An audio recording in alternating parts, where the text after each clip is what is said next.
Starting broadcast. I think there's a bit of a delay. I was gonna wait. I have poutine. I'm eating poutine. But it's mushroom gravy, so it's okay. I'm a vegetarian and I can still enjoy the finer things in life.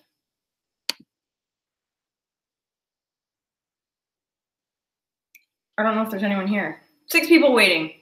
I'll wait. I'll wait a bit longer. Hello, Matt. Oh, Matt. I think I'm friends with you on Twitter.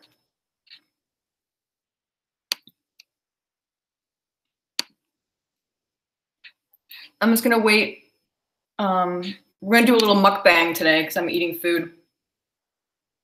And if you don't know what mukbang is, it's when people like indulge in food while making a YouTube video. The fat pig Trisha Paytas does it all the time.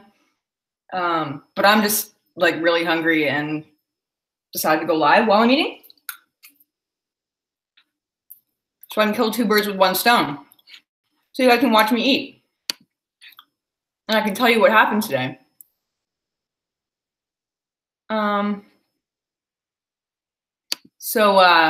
Yeah, this is my hotel room.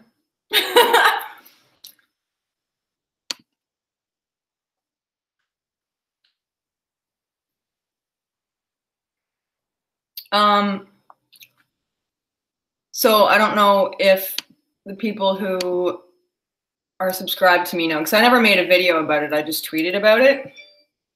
And I went on Facebook and told people about it on there.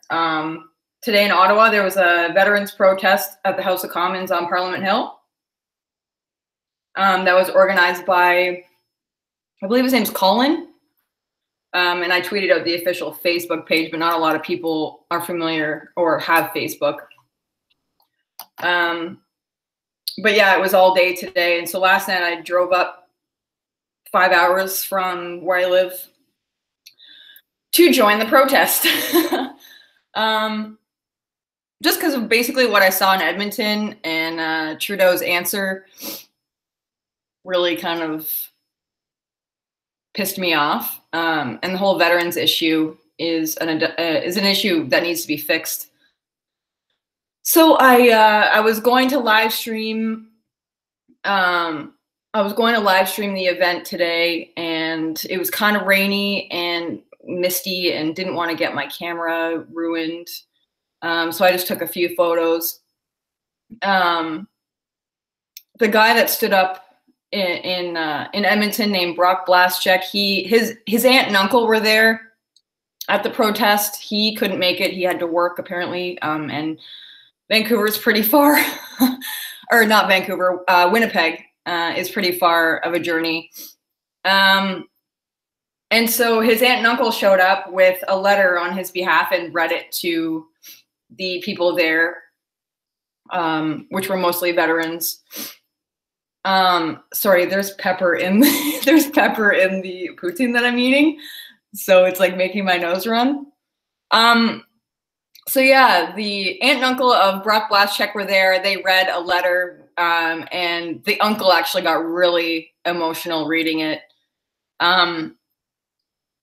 It was a good day. I mean, I've never been to Parliament Hill. I have been to Ottawa before, but never visited Parliament Hill.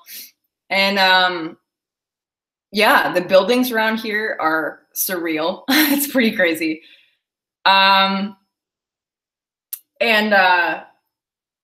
So we're all standing on Parliament Hill listening to a whole bunch of people talk.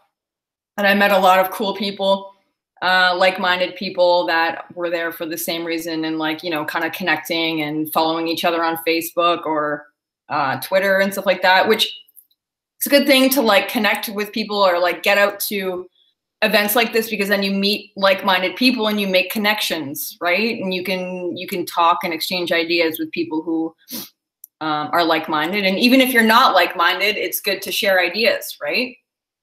Even if you disagree with them. And there was a lot of people that I did disagree with, but it's still good to exchange information and make contacts with people. But anyway, so I was standing, listening to the speeches that were going on. A few MPs from inside the House of Commons came outside and were like, we know you're here. Thank you for coming. We're listening to you. We know you're here. And we're taking your information back inside and going to be addressing it to the House of Commons and raising your concerns in the House of Commons. And so the organizer got an invite by this politician. What is his name? I'm sorry, I just tweeted it out and I can't remember. I'm really bad with names. John Brassard, and he represents Barrie and Innisfil in Ontario. People are asking me, Josh is asking me the thoughts on the Florida shooting, and I'll get to that. Yeah, so this MP from Innisfil, he invited Colin, the organizer of the protest, to come inside for the question and answer period. And you know me, I'm very I'm very outspoken and like to you know, take advantage of a situation when it presents itself. So I saw that he was inviting people to come up to the question and answer, and I was like, I introduced myself to the politician from Innisfil, and I told him who I was. I told him that I had confronted Justin Trudeau in Hamilton, and he's like, yeah, come on up. Like, it was 4 veterans and myself who got to go inside, and it was like, I was like, is this actually happening right now? So it's maybe a good idea to travel with me if you want to do fun stuff, because I get stuff done. Anyway, so yeah, I got to go inside, went through multiple checkpoints, and I was told that the amount of security that is inside the House of Commons now to get inside is way, there's way more security now than there was before the Ottawa shooting that happened, you know, a few years ago. And I did see where all that took place. I wasn't allowed to take photos because they actually take your phone. You go through 2 checkpoints where you go through a screening process like the TSA in an airport, and they go through your stuff. And actually, I want to show you guys something, because something funny happened. Hold on. I have to go get my charger because I want to show you guys something really funny. Okay, so I had this phone charger in my bag, and it's in the shape of a pineapple. And it was in my bag and went through the TSA screening checkpoint the first time, or they're not TSA, they're like, you know, I'm just calling it TSA because that's what it reminded me of. So it went through the screening, and it got called, and they were like, what is in your bag that is in the shape of a grenade? They thought this was a grenade. So they kind of freaked out. They're like, what is that? And I'm like, oh, it's a phone charger. And like, they looked at it and inspected it, but I didn't even think of this. Like, does this look like, I don't know. Anyway, so that was a funny story. They were like, if you ever go traveling and through TSA, I suggest you leave that at home. So yeah, I don't think I'll be traveling with the pineapple phone charger anymore. But anyway, so yeah, apparently the screening process to get inside is pretty crazy after the Ottawa shooting that happened a few years ago. So yeah, which is interesting, because when I went to the town hall meeting, there was no screening process at all. When I was in Hamilton, to get into the town hall meeting, I didn't even go through 1 ounce of security. I hung up my coat and went inside and saw the Prime Minister. And like today, Justin Trudeau wasn't even there.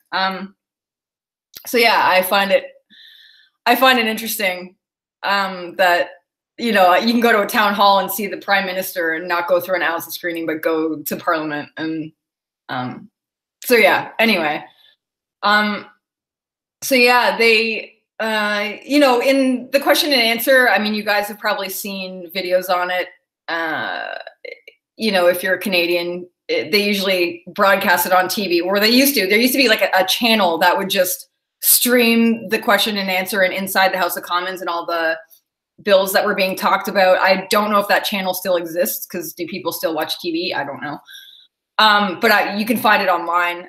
It's an exchange. It's mudslinging back and forth. And it's quite interesting, because you sit there with this little phone and you just listen to what they're saying, because you can't really hear what's going on the floor. And yeah, so yeah, it's just mudslinging back and forth, you know, one party against the other, and lots of, I don't know what you want to call it, mudslinging, like I said. And I don't usually agree with, you know, I don't usually support left or right, like liberals or conservatives, but I felt like it was important to point out that not all conservatives agree with whatever it is that they might be, you know, that their beliefs might not necessarily align completely with conservatives. And this guy that brought us inside, I believe, is a glimmer of hope. And I don't necessarily want to turn to the government for help, like, you know, relying on the government to fix everything. I think it starts with the people. But this guy that brought us inside, I mean, you don't see that every day, where you know, a politician offers protesters to come inside to you know, listen to what goes on. And he said he would bring up certain issues, and he did. We got to see him bring up the issues that were spoken about outside, and he did that. And you know, he brought up the Omar Khadr case. He brought up, you know, the $8 million skating rink that's right outside, that we were standing almost right next to. He brought up several issues that, you know, Justin Trudeau has spent money on. The Saudi Arabia, what is it, the road in Saudi Arabia that Justin Trudeau spent money on fixing or building. Yeah, so I thought that was cool. I don't, like I said, I don't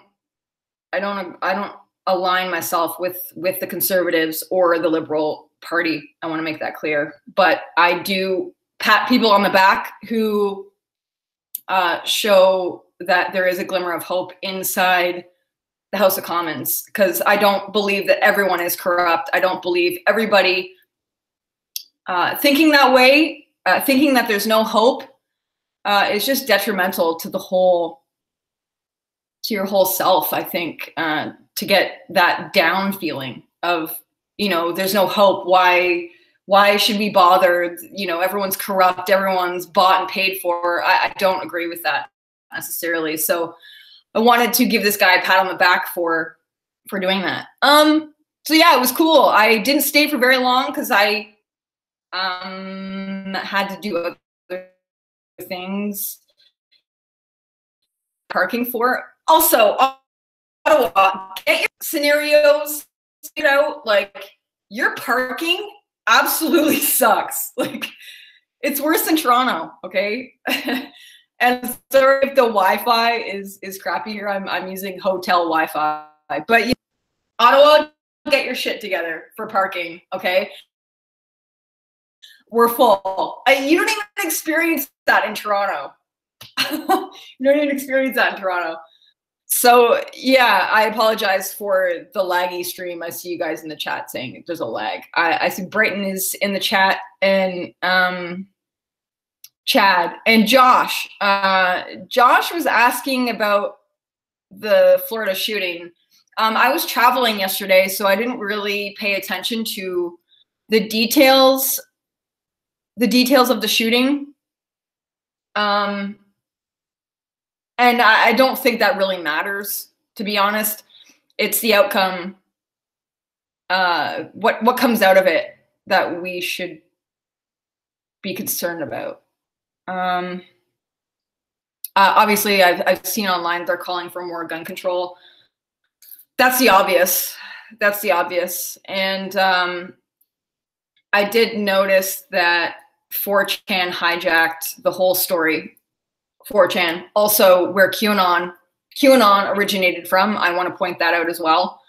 They hijacked the whole shooting narrative, and the major media bought it up. Like, they started saying that the shooter was a white supremacist or something, and that was all 4chan's doing. That's how crazy the media is right now. They'll call 4chan a source and use it as fact. Hello? Like, what?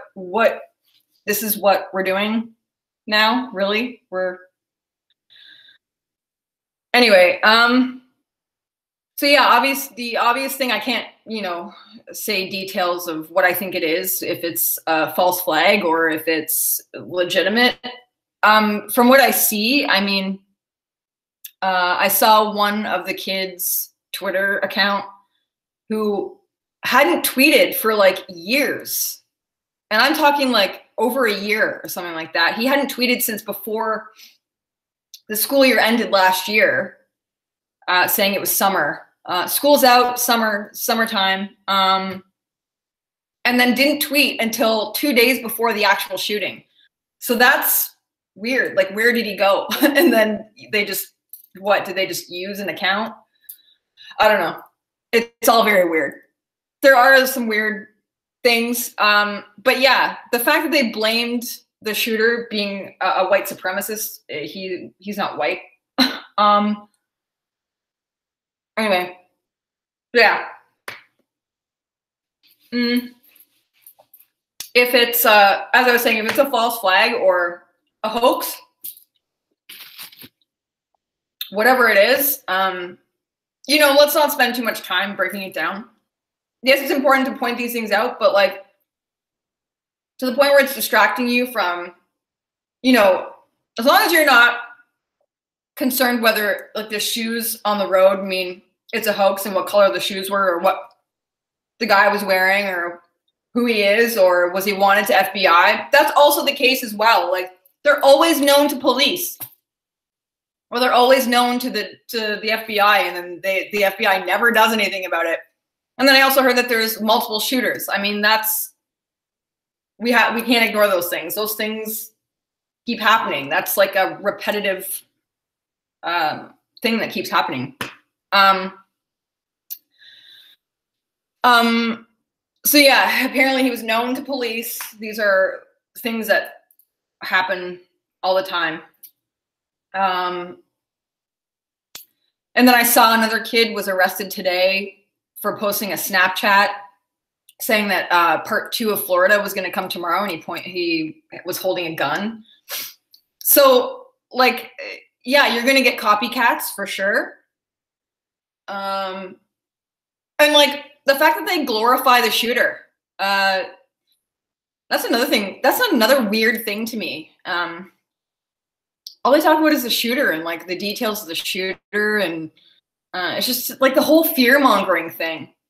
But yeah, as I was saying before, it's like, it's always, it doesn't matter if it was a false flag. Well, and this is where my words get twisted. They have before. And what I mean, it doesn't matter, is let's not spend all day trying to figuring out if it was a hoax or not. You can spend a little time and know for sure whether it is or not. I mean, Las Vegas, there's no motive. Still, no motive. And the whole multiple shooter thing, we've seen that in false flags before. But I don't know enough about it to say that what it is. But it's the outcome. The gun control, obviously, so now they're also using a racial divide, like they have been with multiple things in the news lately. Even in Canada, the recent verdict on the Boushie case, like Justin Trudeau is going to change the criminal code based off of his feelings. He doesn't feel like, or based off of the feelings that you know, they didn't like the outcome.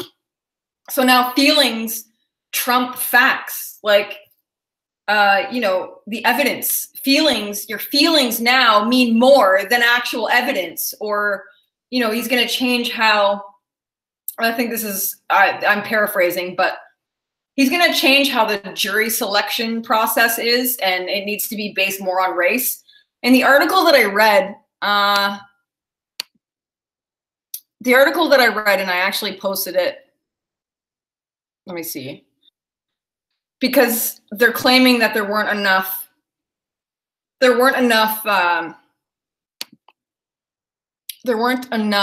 oh, hello, speak. There weren't enough Indigenous people on the jury selection. They said that there weren't enough to be able to sympathize with, and it's turning into a race thing again. It's identity politics. When are we gonna, like, can we just not, like, this is, so this article says that one of the witnesses who was on the final stages of becoming a juror on the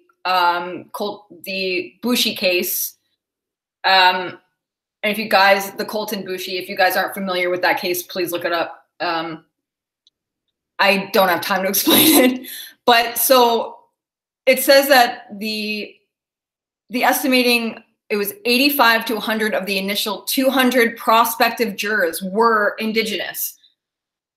So, and then it said that on the processing day, the judge asked in the room if anyone wanted to be excused or disqualified from sitting on the jury in the case, or individuals with conflict who had relationship or family or scheduling conflicts. They could request to be disqualified from being on the jury or whatever. And then, according to this juror who was in the final stages, said that a significant number of the Aboriginal or Indigenous people in the room asked to be disqualified because they had a relationship with the Boushy family or because of other circumstances, and they didn't even say what those circumstances were. So it wasn't necessarily a problem with the jury selection process. It's something else. But now they're changing laws based off of feelings. So anyways, I'm going to go to the chat and see what you guys are saying. Don't forget gender. Yes, gender is huge. All 50 of them.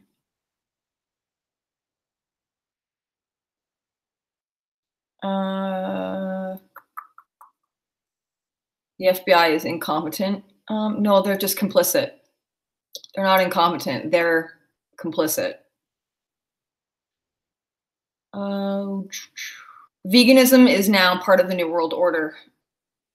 Veganism, I will agree with that. To a certain extent, veganism is nuts. I could never be a vegan, okay? Like, being vegetarian and like trying to eat properly with like non-GMO, or if you wanted to cut sugar out of your diet, which I did for a month, is insane. But I understand that that's part of Agenda 21. They want you not.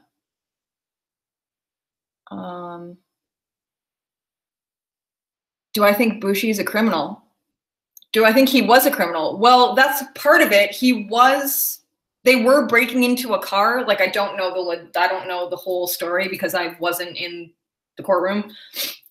But apparently he was on the property next door breaking into a car with his friends, and then they went to the property next door where this guy had a gun and fired off warning shots, and then it ended up that they were needing help with their car or something like that, and then he ended up getting shot. Is that how the story went? I think. So he was trying to steal something from a car. Is that criminal? Yes. Does your race have anything to do with it? Does even your political belief, even your religious belief, that has zero to do with it? It's facts. should he be tried off of him committing a crime? Should he be let off because of something else? Feelings? No. So now that's changing. Just like our national anthem is changed based off of feelings because they don't want to offend anyone. And it's funny, one of the veterans told me today that the national anthem was changed not even, I think he said a decade ago. And I don't remember what it used to be but then it was changed to All Thy Sons Command from something else. And I don't remember what that thing is. But it was changed to All Thy Sons Command to represent the fallen soldiers in the war. So it was changed to that to represent, it had meaning to the veterans or to soldiers. And now they've changed that and taken that away. It was changed on 1914. See, Matt's a good Canadian. Thank you, Matt.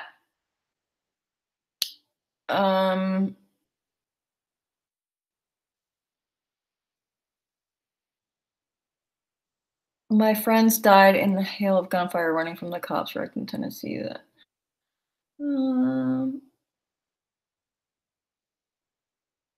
Awesome. So yeah.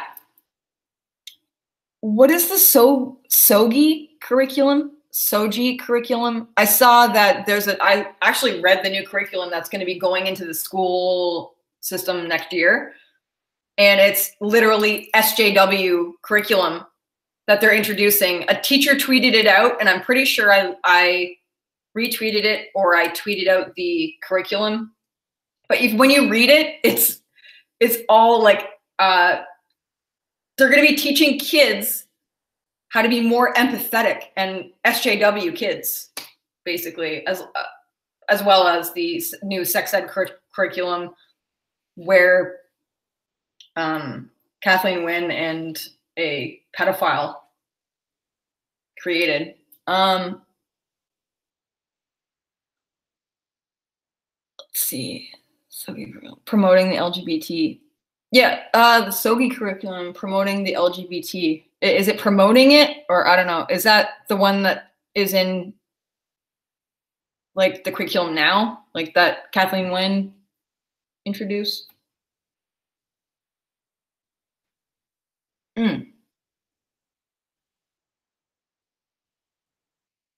So yeah, anyway, not much is going on. I just wanted to go live and say hi. And I don't know who Vince from the Red Elephant is.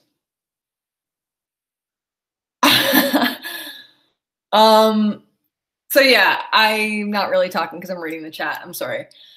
And let's see, what have I tweeted out lately? Maybe I'll just talk about those things and then call it quits.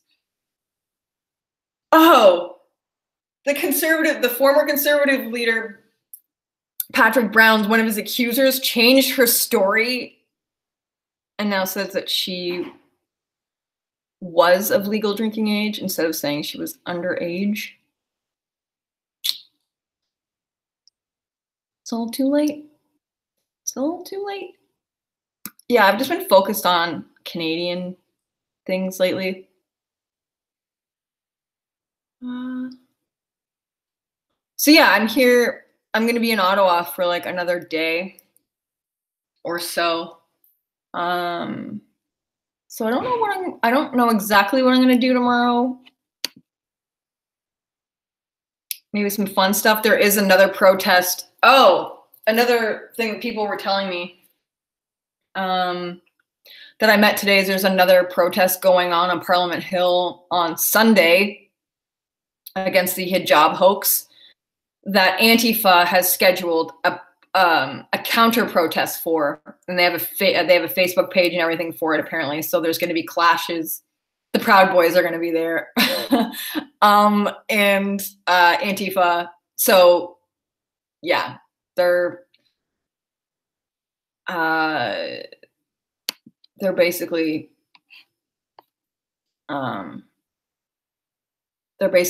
getting set for that. Am I going to stay for that? Probably not.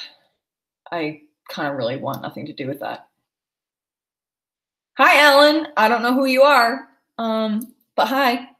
Have you guys been having problems with the chat saying that you need to log in? Because I was in Nathan's show earlier on his other channel, and it kept saying that I need to log in, but I was already logged in and it wouldn't let me talk. Censored, man. I'm being censored. So yeah, travel with me and you get to do fun stuff like heckle Justin Trudeau and like go inside the House of Commons. I can't believe that. Good things happen to good people. Is it a good thing? Yes. I can't believe I went inside there. The architecture in that place is insane. I think tomorrow I'm just gonna go like to all the awesome buildings around here, because that's something I'm interested in. I might go to the History Museum in Gatineau tomorrow. But yeah, so I've been live for like half an hour. I just wanted to touch base because I haven't made a video for a while. I'm off work for a little bit, so I'm gonna make more videos. I hope you guys maybe tweet me some stuff to make videos about if you're Canadian. If you're not Canadian, also, you should pay attention to what's going on in Canada. Because I feel like it doesn't matter what country we're in, we're all going through the same shit. Whether it's kind of like a one world government, like that we're all going through the same thing. It's pretty weird, right? Like Canada's going through the same thing as Germany. They might be, light speed ahead of us in the sense of immigrants, but all of our leaders meet and they have the same plan. Just might not all happen at the same time, but the same things are happening in each country. So we need to communicate with each other, no matter what country you're from. Take interest in other countries, not just your own, and you'll see the craziness that is going on in this world and how similar it is. Like I was talking to my friend in Germany and we were like talking about the same thing. Like we understood exactly what each other was going through because of like, it's the same thing, exact same thing. Australia, same thing.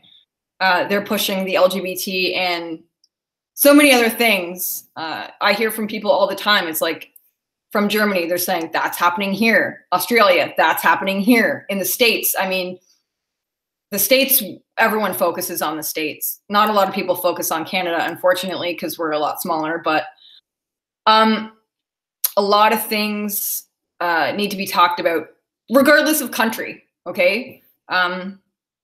We all need to start looking at the common denominator and, hopefully, I don't know, getting word out. And yeah, so I don't know. What's a good thing to do today? That I always say share information. I also like Nathan's Solution Show because he provides solutions. It's not all doom and gloom. So what's something that we can do to wake people up to what's going on? I always say I'll start up random conversations with people because that's just my personality. But if you feel uncomfortable doing that,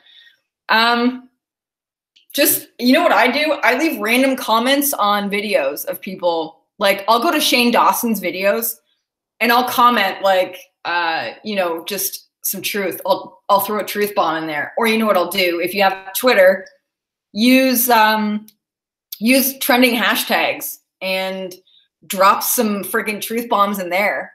Or just reply to random people on Twitter and drop some truth bombs in there. And because people are more likely to read a status update, which is sad. They're not likely to read an article, I've learned, even though I've joined Steemit and I'm trying to contribute a lot on there.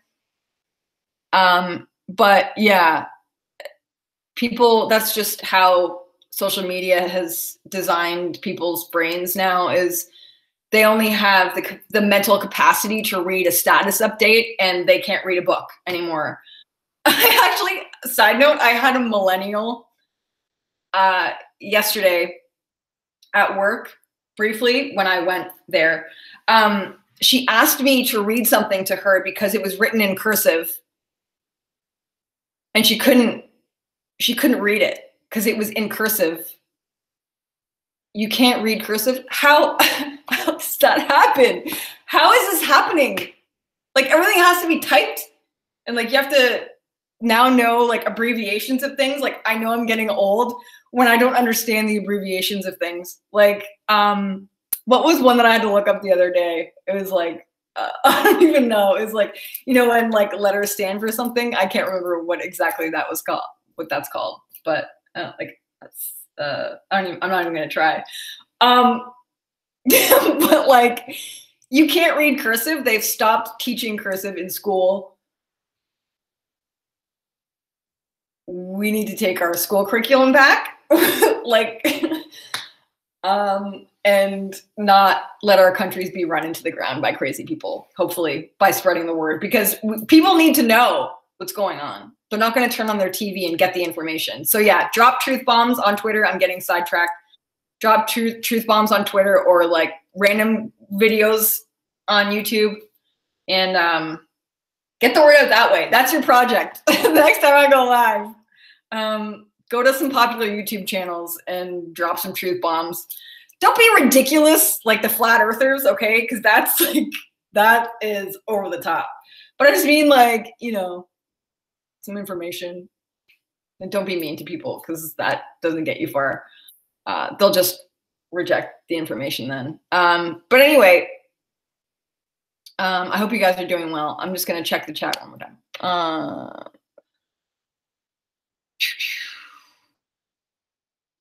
Yeah, see, I believe that Matt is young. I'm not going to say how old you are, Matt, but I believe you're a youngin', and he was not taught cursive, or he doesn't know cursive. Brighton's getting pizza. I think that's a good pizza, because the other one I don't know about. Anyway, yeah, wake up now. Start typing everything in cursive font. we can actually form our own language by just writing in cursive, and no one will understand, because all the millennials will be like, what? We can plan world domination by writing in cursive. Okay, and what else did we learn today? Yeah, don't take pineapple phone chargers through security, because they'll think it's a grenade.